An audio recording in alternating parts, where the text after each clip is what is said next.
ஹரஹர நம பார்வதி பதஜே. ஹரஹர மகாதேவ. தென்னாடுடைய சிவனை போற்றி, எந்நாட்டவர்க்கும் இறைவா போற்றி.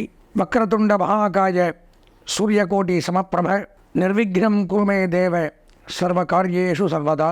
கணபதி என்றிடக் கலங்கும் வல்வினை, கணபதி என்றிடக் காலனும் கைதொழும், கணபதி என்றிடக் கருமமும் ஆதலால், கணபதி என்றிடக் கவலைகள் தீருமே. எங்களுடைய அன்பார்ந்த டிவோட்டினேஷன் தமிழ் தொலைக்காட்சி நேயர்களுக்கு உங்களுடைய ஜோதிட ஆச்சாரியர் ஜோதிட குரு சிவஸ்ரீ சரவணமாணிக்க சிவாச்சாரியர், முதல்வர் காஞ்சி காமகோடி பீடம் வேத சிவ ஆகம பாடசாலை சங்கரமடம் காஞ்சிபுரம். அலைபேசி 9865098370. அடியனுடைய பணிவான வணக்கங்கள் மற்றும் ஆசீர்வாதங்கள். தற்சமயம் நாம் டிவோட்டினேஷன் தமிழ் தொலைக்காட்சியின் வாயிலாக காண இருக்கக்கூடிய பதிவு அப்படின்னு பார்த்தோம்னா, புத்தாண்டு பலாபலன்கள்.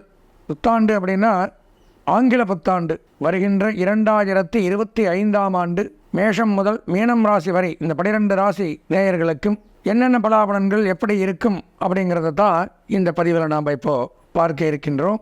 அன்பார்ந்த எங்களுடைய சித்திரை சுவாதி விசாகம் ஆகிய நட்சத்திரத்தில் பிறந்த துலாம் ராசி நேயர்களுக்கு 2025ஆம் ஆண்டு புத்தாண்டு பலாபலன்கள் எப்படி இருக்குது அப்படிங்கிறத தான் பார்க்குறோம். பொதுவாக துலாம் ராசின்னு எடுத்துனாலே பலவிதமான இன்னல்கள் துன்பங்களிலிருந்து மீண்டு இப்போ தான் அப்பாடான்னு உட்காந்துருக்கீங்க, புரிஞ்சுதுங்களா?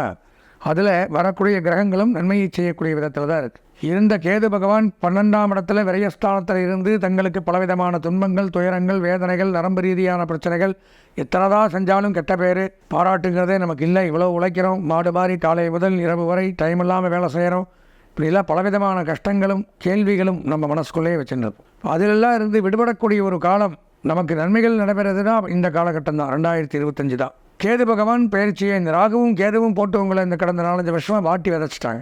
கேது பகவான் இந்த ஆண்டு பயிற்சியாகி 11ஆம் இடம் லாபஸ்தானத்துக்கு சூரியன் வீட்டுக்கு போகிறார். இப்போ நீங்கள் தான் நிர்வாகி எல்லாத்துக்குமே.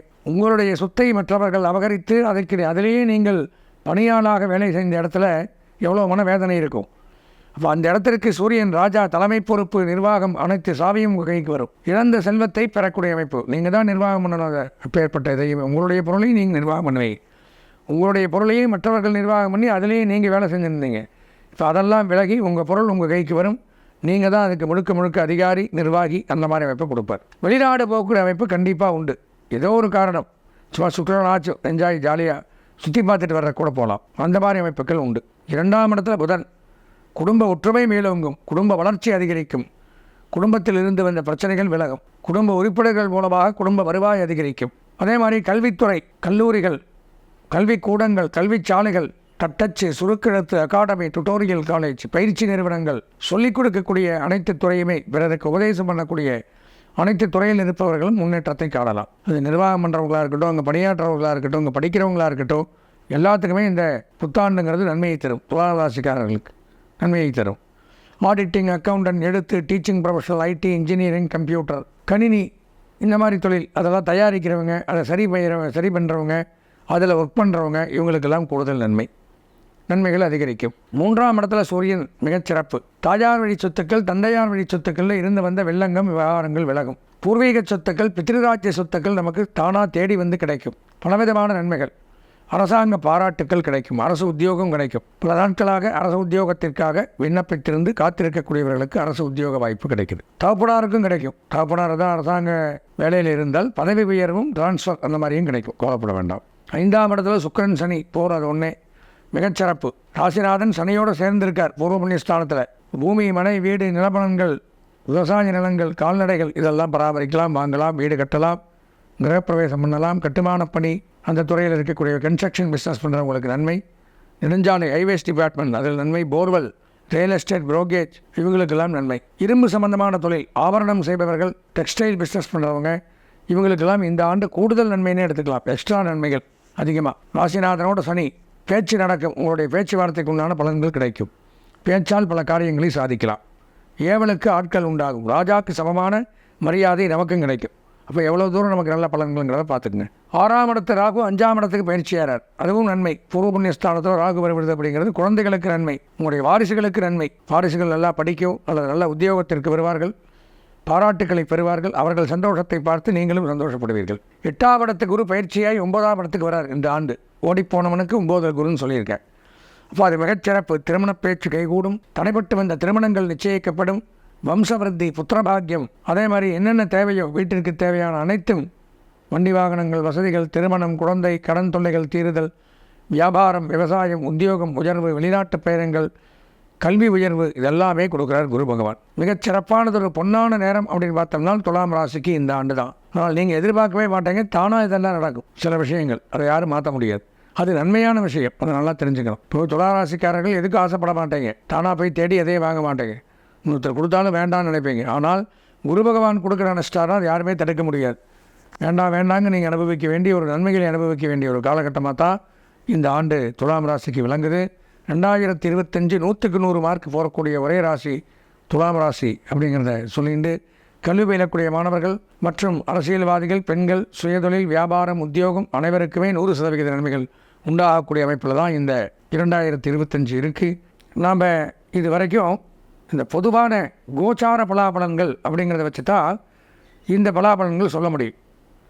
கோன்னா கிரகங்கள், சாரம்னா பயிற்சி ஆகுதல், நகருதல், மூவாகிறதுன்னு அர்த்தம்.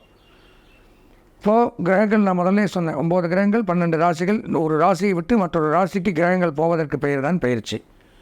அப்படி இந்தந்த கிரகங்கள் இந்தந்த இடத்துல இருந்தால் இந்தந்த நன்மை தீமைகள் அப்படின்னு வச்சு தான் நாங்கள் எல்லாருமே இந்த பொதுவான பலன்களை சொல்கிறோம். இந்த பொதுவான பலன்களில் சில பேருக்கு இந்த பலாபலன்கள் சாதகமாகவும் இருக்கலாம், பாதகமாகவும் இருக்கலாம். ஏன்னு பார்த்தோம்னா நம்மளுடைய சொந்த ஜாதகம், அந்த சொந்த ஜாதகத்தில் பலாபலன்கள் மாறுபடும், வேறுபடும். இதுக்கும் அதுக்கும் டிஃப்ரெண்ட் வரும். அதுதான் நமக்கு இண்டிவிஜுவலாக பேசும். இப்போ அதில் இந்த கிரகங்கள் இந்த இடத்துல இருக்குது, நடப்பு தசாபுத்தி என்ன நடக்குது, இதெல்லாம் பார்த்தும் இந்த காம்பவுண்டாக இந்த கோச்சார பலன்கள் நான் சொல்ல பலன்களையும் சேர்த்து பார்த்தால்தான் நமக்கு நன்மை நடக்குமா தீமை நடக்குமா நம்ம தெரிஞ்சுக்க முடியும். அதற்கு தாங்கள் என்ன பண்ணணும் அப்படின்னா, அவசியம் ஒரு முறை உங்களுடைய சொந்த ஜாதகத்தை பார்த்து பலாபலன்களை தெரிஞ்சுக்கணும். அப்படி சொந்த ஜாதகத்தை பார்த்து பலன்கள் தெரிந்து கொள்ள இந்த ஸ்க்ராலிங்கில் இருக்கிற எங்களுடைய தொலைபேசி எண்ணுக்கு தாராளமாக தொடர்பு கொண்டு தாங்கள் சொந்த ஜாதகத்தை பார்த்து முழு விவரங்களையும் தெளிவான பலாபலன்களையும் தெரிந்து கொண்டு இருக்கக்கூடிய இன்னல்களிலிருந்து வெளிவரணும். நாமெல்லாம் இந்த யூடியூப்பில் இந்த சேனலில் நம்ம சேனலில் வச்சுருப்பேன், டிவோட்டினேஷன் தமிழ் தொலைக்காட்சி மற்றும் டிவோட்டினேஷன் ப்ளஸ் தொலைக்காட்சி, இதில் எல்லாம் நம்ம நிறைய நிகழ்ச்சிகள், ஆன்மீக நிகழ்ச்சிகள் நாம் பண்ணிட்டு வரோம். பார்க்குறீங்க நீங்களுமே. கோச்சார ரீதியான பொதுவான பலன்கள், குரு பயிற்சி, சனி பயிற்சி, வக்கர பயிற்சி, புத்தாண்டு பலன்கள், இந்த மாதிரி நிறையா ஜோதிட சம்மந்தமாக, ஆன்மீக சம்மந்தமாக பார்க்குறோம். நான் முதல்ல சொன்ன மாதிரி இந்த பார்க்கறது அப்படிங்கிறது பொதுவான ஒரு விஷயம்தான். பொதுவான பலன்கள் 10ஓட 11 தான் பார்க்குறோம். அது போக ஜாதகம் அப்படின்னா என்னென்னு தெரிஞ்சுக்கணும். முதல்ல நிறைய பேருக்கு ஜாதகம்னா என்னென்னே தெரியாது. அதனால் ஜாதகத்தை பார்த்தா தெரிஞ்சுக்கலாம், இந்த நேரத்தில் இதை பண்ணலாம் அப்படின்னு முடிவெடுக்கிறாங்க. ஜாதகம் அப்படின்னா, ஜாதம் அப்படிங்கிற சொல்லிற்கு என்ன அர்த்தம்னா பிறப்பு, ஜனனம் அப்படிங்கிற வார்த்தையிலிருந்து வந்தது தான் ஜாதகா. ஜாத கர்மம் அப்படின்னு சொல்லுவாங்க, பிறப்பினுடைய கர்மாக்கள். ஜாதகம் அப்படின்னா பிறப்பு, அகம்னா நம்மளை பற்றி குறிப்பு, பர்த் சார்ட். எல்லாத்துக்கும் ஒரு குறிப்பு இருக்குல்ல, பயோடேட்டா கேட்குறாங்க வேலைக்கு போனால், அந்த மாதிரி பிறப்பினுடைய குறிப்பு. அந்த பிறப்பு எப்படி உண்டாகுது, எல்லாம் என்ன நினச்சிக்கிறீங்க, 12 கட்டத்தில் இருக்கிற கிரகங்கள் தான் ஜாதகம்னு நினச்சிக்கிறீங்க. உண்மை அதுதான். ஆனால் இந்த பிறப்பினுடைய கட்டம் எப்படி அமையுது, நீங்களோ நானோ அவரோ மற்றவர்களோ கேட்டு நம்ம பிறக்கிற நேரத்தில் இந்தந்த கட்டங்கள்னு இந்தந்த கிரகங்கள் தான் இருக்கணும்னு கேட்டு யாரும் வாங்கிட்டு வர்றதில்லை. அது இருக்கிற நேரத்தில் நாம் பிறக்கும் பொழுது நாம் பிறந்த நேரத்தில் அந்த கட்டத்தில் இருக்கக்கூடிய கிரகங்கள் நல்லது இருக்கலாம், கெட்ட கிரகங்களும் இருக்கலாம்.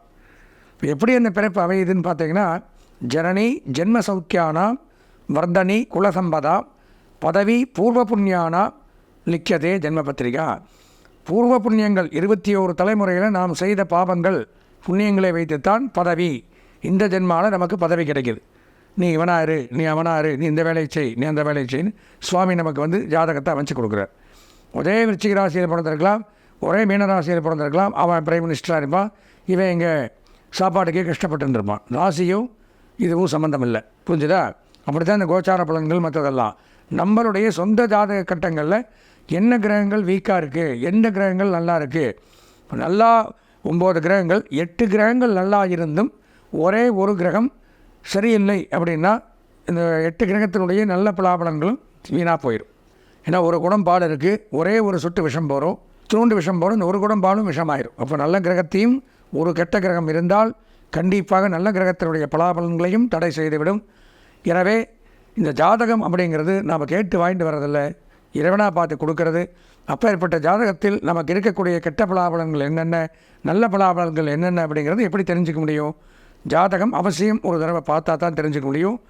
நாங்கள்லாம் பாரம்பரியமாக எனக்கு தெரிந்து ஒரு 21 தலைமுறையாக நாங்கள் இந்த ஜாதகம் பார்த்துருவோம். தாத்தா, அப்பா, உப்பாட்டனார் இப்படியெல்லாம் அதனுடைய ஜாதிட அரிச்சுவடி நூல்கள், இந்த மாதிரி சித்தர்கள் இவங்களாம் எழுதி வைத்துட்டு போன நூல்கள் அடிப்படையில் தான் பலன்களை சொல்கிறோம். அதை வச்சு தான் ஜாதகம் பார்த்து பலன்கள் சொல்கிறோம். அதனால் இந்த ஜாதகத்தை முழுமையாக பார்த்தால் மட்டும்தான் நமக்கு இண்டிவிஜுவல் பலாபலன்கள் நமக்கு மட்டும் எப்படி இருக்கும். இப்போ கன்னிராசின்னு எடுத்தால் கன்னிராசியில் பல கோடி பேர் இருப்பா உலகத்தில். எல்லாத்துக்கும் பொதுவான பலன்கள் நமக்கு சூட் ஆகாது. நமக்குன்னு தனியாக இருக்கக்கூடிய சொந்த ஜாதகத்தை பார்த்தால் மட்டும்தான் முழுக்க முழுக்க தெரிந்து கொண்டு அதற்குண்டான தேர்வுகளை களைய முடியும், தீர்வுகளை காண முடியும், பிரச்சனைகளை களைய முடியும். எனவே அவசியம் தாங்கள் சொந்த ஜாதகம் பார்த்து முழு பலாபலனையும் தெரிந்து கொண்டு இருக்கக்கூடிய இன்னல்களிலிருந்து வெளிவரணும். அதற்கு என்ன பண்ணணும் அப்படின்னா, எங்களுடைய தொலைபேசி எண்ணான 9865 9837 98650 98370 இந்த எண்ணிற்கு தாராளமாக நீங்கள் தொடர்பு கொண்டு உங்களுடைய சொந்த ஜாதகத்தை பார்த்து முழு விவரங்களையும் பார்த்து எல்லா பலன்களையும் தெரிந்து கொண்டு சகல தோஷங்களிலிருந்து விடுபட்டு வாழ்வாங்கு வாழ இறைவனை பிரார்த்தித்து விடைபெறுகிறேன். நன்றி, வணக்கம்.